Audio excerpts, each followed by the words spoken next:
So today we're learning the other rule for non-right angled triangles, and that's the cosine rule. Alright, so we're still using our triangle where we have capital A, capital B and capital C as our angles, and little a, little b and little c as our sides. So remember, side little a and angle capital A are opposite each other. Same with little b and capital B, and the same with little c and capital C. Always opposite each other. Alright, so the cosine rule. The first rule is to find a side, and we're going to be finding side A. Now, I'm teaching you this formula, but sometimes you'll see it written differently, starting with a C or something. It doesn't really matter. The substitution line will look the same no matter which way you learn it. So I always start with the A's. I started with A in the sine rule, I'm starting with A in the cosine rule. Alright, so we're finding side little a. So we have to start our formula with the little a. And then after that, we're going to make sure that the formula finishes with the capital A. Okay, so if you remember that, it makes the rest of it a little bit easier. I know it's a long formula, but if you remember that whatever you're looking for, you're starting with, and you're going to finish with that same letter. Alright, so the formula is little a squared equals b squared plus c squared minus 2bc cos a. Alright, so if you remember, it starts and finishes with an a. The b's and c's, it doesn't matter, like they can be switched around, these can be switched around, it doesn't really matter. Okay, to find an angle, we're not doing these examples today, but to find an angle A, your formula has to start with the capital A, but it is the cosine rule, so it starts with cos A. Then, this formula's been sort of rearranged, and this is the way it ends up. So if you're starting with an A, you're finishing with an A on the top line there. Okay, so it's b squared plus c squared minus a squared, all on the top of a fraction, and on the bottom of the fraction, 2bc. Sometimes when people are writing these sorts of things down, they do things like this. Okay, be very careful. That line, fraction bar, has to go the whole way. So don't do them short, alright, because you could end up losing marks on things like that. Alright, now, first example, we're finding the value of A, which is a side length, finding the value of this side here, and this is what they've given you. So I'm going to write down the formula for finding a side first.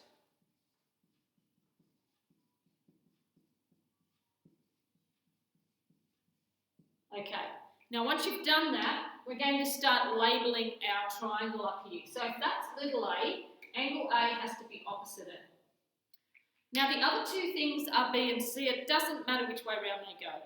So we could do BC or we could do BC. It doesn't matter. It's still going to give the same answer. So we're going to put our little b and little c that we need somewhere, so we've got something to work with. And now we're going to sub in. So we have a squared that we're looking for equals 6 squared plus 10 squared minus 2. Now there's times signs in here, don't forget. So it's minus 2 times 6 times 10 times cos of angle A, which is 56 degrees. Alright, next line. We are going to do all of this in one go on the calculator, the whole lot. If you start doing it in bits and pieces, you're going to make mistakes. Alright, the calculator knows how to do order of operations, so we let the calculator do that. Alright, so let's have a look. So start to finish. Alright, here we go. So we've got 6 squared, press the squared key up there, plus 10 squared minus 2 times 6 times 10 times cos 56, and I always like closing the bracket on the end of that, so I'm going to close that bracket, press equals, write the whole thing down.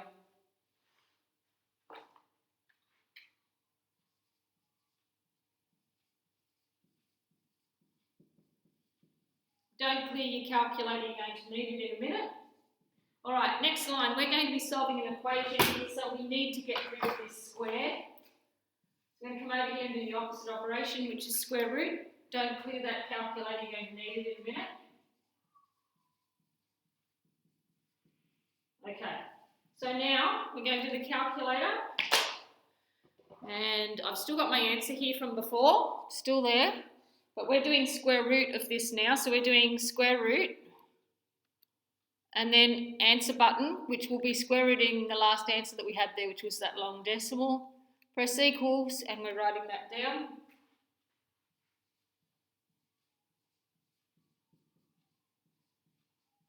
Okay, and now all we're doing is rounding off to 2 decimal places like it asked us to do up here.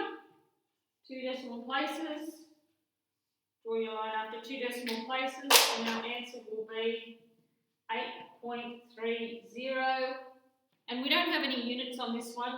They will normally have metres or something on the sides. I'm just going to write units because there's nothing there. And that's your answer.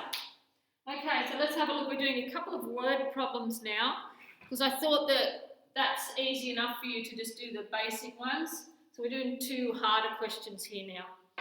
So, in this first diagram, in a game of lawn bowls, Kai is aiming to hit the jack. The jack's the little white ball, so they normally roll the jack down first, and then that's what they're trying to get closest to. So he's aiming to hit the jack, which is 8.4 metres away. If he bowls 2 degrees 15 minutes off centre, so he's aiming for the little white jack, but he is slightly off target, and his bowl, that's the ball they're rolling down, travels 7.9 metres. So let's draw a diagram. Here's Kai. Here's the jack. He wants to go directly to it. He doesn't. So instead of going directly to it, he's actually bowled away from it. So he's off target. That angle there that he's off target is 2 degrees 15 minutes. The bowl actually travels 7.9 metres. Now, this line here, the jack was originally 8.4 metres away, remember? So originally it was 8.4 metres. This line's probably a bit shorter than what I've drawn. There you go. And the question they want to know is how far is his bowl from the jack, right? So that's where his bowl ended up, and that's where the jack is. So we have to find that distance there. All right, so because we're finding a side, let's label it with little a. That means over here will be angle A, opposite it. So let's write down our formula for cosine rule.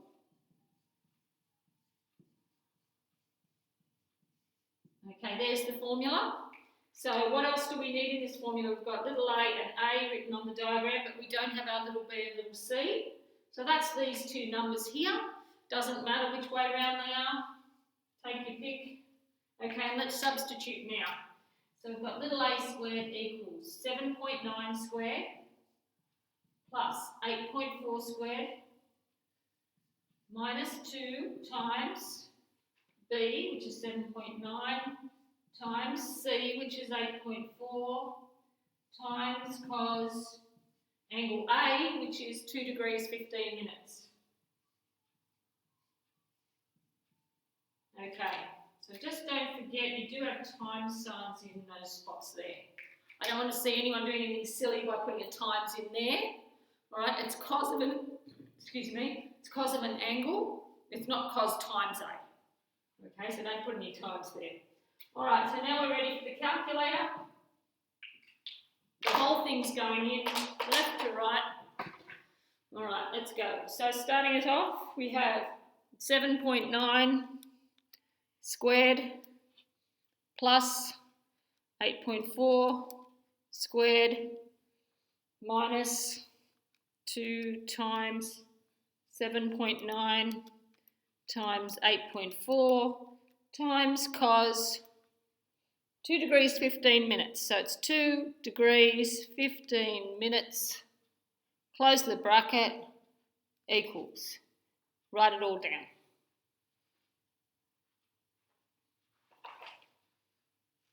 Don't clear your calculator.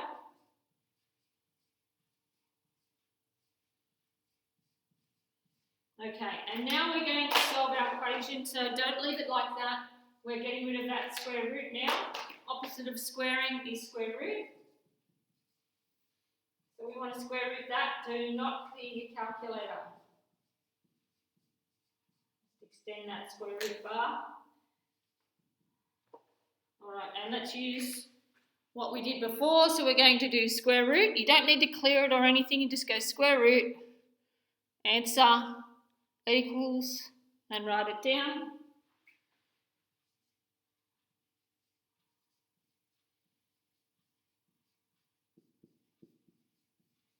Okay, and they want the answer in this one to 1 decimal place.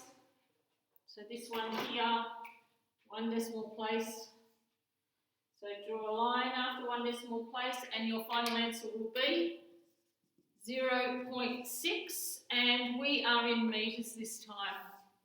So he's pretty close. He's ended up 0.6 metres away from where he was supposed to be aiming the jack.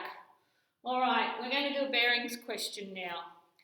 So this is something where it's in year 10.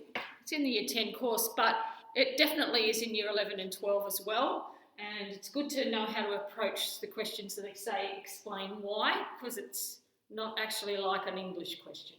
All right, so let's draw the diagram first. It says a yacht sails from X to Y on a bearing of 130 degrees. So I'm going to do this first. North, south, east, west. Okay, it's sailing from X. So X is in the middle of your compass.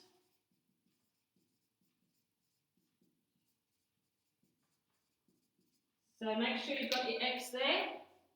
Now, it's 130 degrees, so let's face this yacht in the right direction. Go from north clockwise to 130 degrees, you'll end up in there. There's 130, and that's Y. Okay, so a bearing of 130 degrees, and it travels on that line for 4.2 kilometres. Okay, then what does it do? It turns at this point, travels on a bearing of 25 degrees. I'm just going to move that Y out of the way, it's going to be in the way in a minute. Okay, so because we're at a new leg of the journey, you draw up a new compass where you are now. So get your red pen, draw up your new compass. Alright, so we're on this one now, starting at Y, we're travelling to Z, and we're on a bearing of 25 degrees. So, from this north line, go clockwise through 25 degrees, and off it goes. So that angle there is 25 degrees, and it travels for 2.9 kilometres. Okay, now it is supposed to be a triangle, so let's join up those third sides. Oh, where did we travel to? That's supposed to be Z. And there's our triangle. All right, now the first part of the question says explain why angle XYZ is 75 degrees. XYZ. So they're talking about this angle here. So we need to explain why that's 75. Now the one thing they don't want you to do, which is what a lot of people do, is start raving on a big long explanation about why it does equal 75 degrees. That's not the best way to do it. All they mean in maths is show working, okay? So this bit here in maths just means show working. So write that down in red near there, because otherwise you're going to be mucking all these questions up when you get to year 11 and 12. They won't understand what you're doing and you probably get no marks for it. Okay, so let's have a look. So to explain why, or show the working for, why this equals 75 degrees, let's break it up and have a look. All right, now that angle there is already written in as 25 because that was a bearing. So we've got that little bit. So the only bit we don't have is, I'll just get my red pen, this bit here. If we can find that, we'll have that whole blue angle. So how do we find that? So remember, we've got two compasses here. So that's using the north-south line. It's connecting with the north-south line. and here's your other north-south line. We know they're parallel lines. So let's see if we can use our parallel line angle pairs, right? We're looking for things like alternate angles, to see if we can get this worked out. All right, so north-south, okay. Can you see the Z I'm looking at here? I'm connecting a north-south line to another north-south line. So can I find that? Because if I can find that, I've got a Z shape happening here. I'll just go over it with the black pen. There's the Z. Connecting with our two parallel lines, which are our two north-south lines. So can I find that? I think you can see that this whole thing is 180, and this piece up to that line took 130 degrees up. So this bit must be 180 minus 130, which equals 50 degrees. Yeah. All right, now if that's 50 degrees, then this angle in here is going to be 50 degrees because of alternate angles. Now I'm going to write this down a bit better than this in a minute, but you do need to draw all over your diagram so you can see what's going on. Now, it is looking like it's 75 because we've got 50 here plus 25, there's your 75. So if we want to just write it down a little bit better than what I just scribbled down, we can just come up here and just try and, let's turn this around a little bit, and just try and write down a little bit about what we've just done. All right, so if we have a look over here, we've got an angle. You just need to just put it in point form. Okay, you've got 180 degrees minus 130 degrees equals 150 degrees.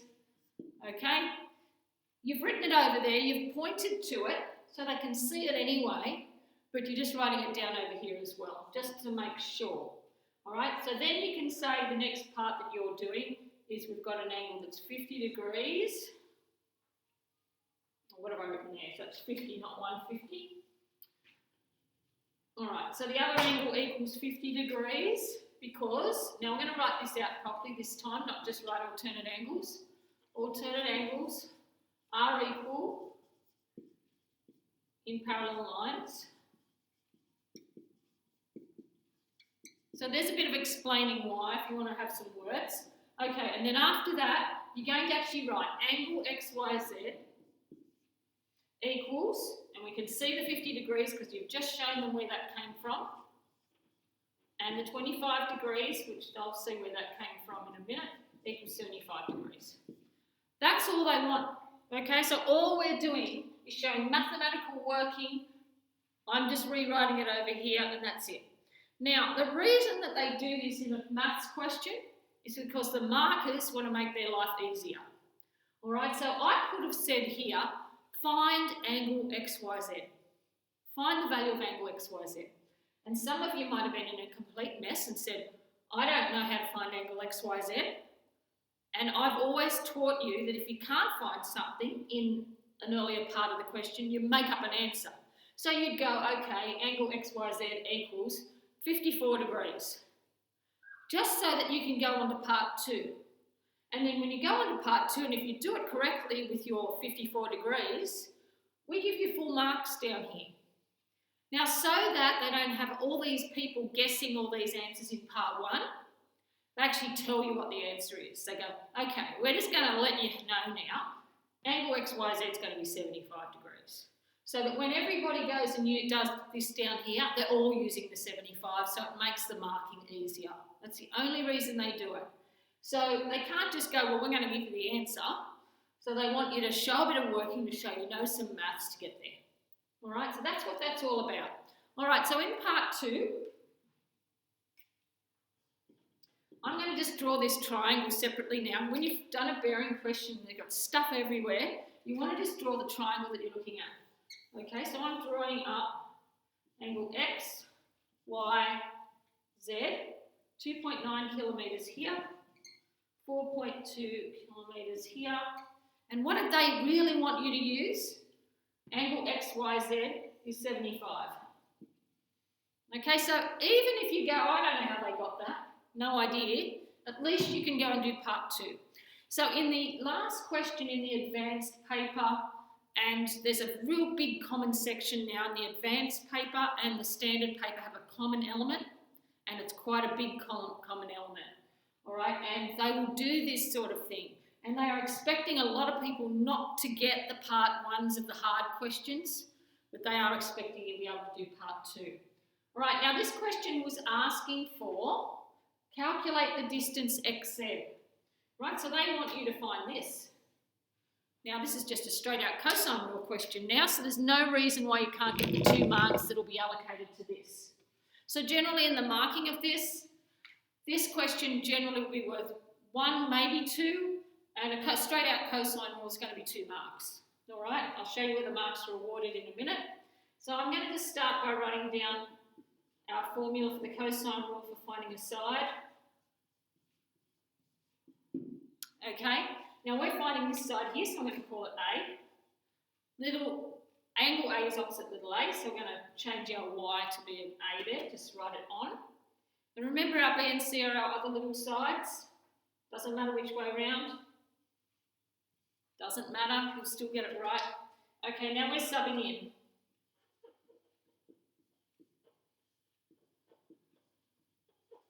Be careful when you get to here. We've got our multiplications. They're the multiplications you've got, not over here.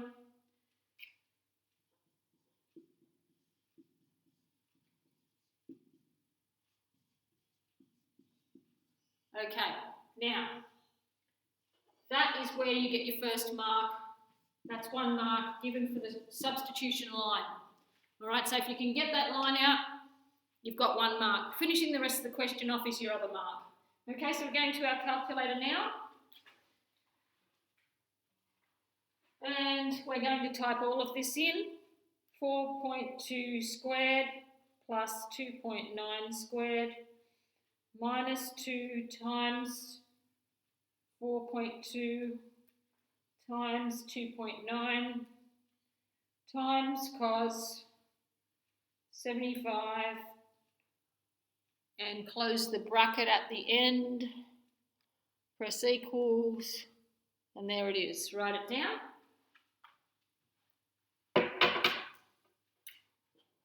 Don't clear your calculator.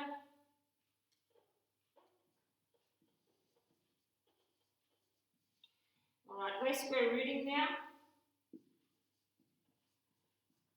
So you should know by now what you're going to do on your calculator. I've still got that answer on. So we're doing square root, answer, equals, and write down what you're getting. Just move it over here.